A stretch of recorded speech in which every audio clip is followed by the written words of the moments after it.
तर कुर्ल्यातील मदर डेअरीची जागा धारावी प्रकल्पाला देण्याचा राज्य मंत्रिमंडळाच्या बैठकीमध्ये निर्णय घेण्यात आलेला आहे। कुर्ल्यातील मदर डेअरी येथील 8.5 हेक्टर जागा जी आहे ती धारावी पुनर्विकास प्रकल्पाला देण्यात आली आहे।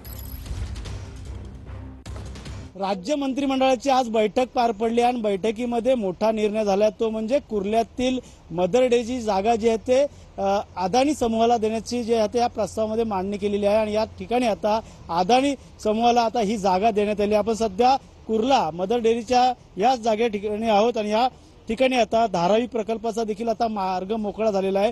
पाहायला गेलं तर 8.05 हेक्टर ही जागा आहे आणि याच जागेसंदर्भात आता आज मंत्रिमंडळात जो निर्णय झालेला आहे त्यामुळे धारावीकरांचा आता पुनर्वसनाचा जो मार्ग आहे तो मोकळा झालेला आहे। त्यामुळे नक्कीच विरोधकांना डावलून आता सरकारने हा निर्णय घेण्यात आला आहे। त्यामुळे नक्कीच 8.5 हेक्टर जी जागा आहे ती पूर्णतः आता मदर डेअरीची जागा अदानी समूहाला देण्यात येणार आहे। त्यामुळे धारावी प्रकल्प गेल्या अनेक वर्षापासून या ठिकाणची मागणी होती, त्यामुळे आता धारावीकरांना चांगला प्रकल्प आता इथं राबवता येणार आहे। त्यामुळे नक्कीच पाहायला गेलं तर अदानी समूहाकडनं हा प्रकल्प आता पुढे मार्गी लागणार आहे। त्यामुळे खंडूसह गणेश सुराट, TV9 मराठी, कुर्ला।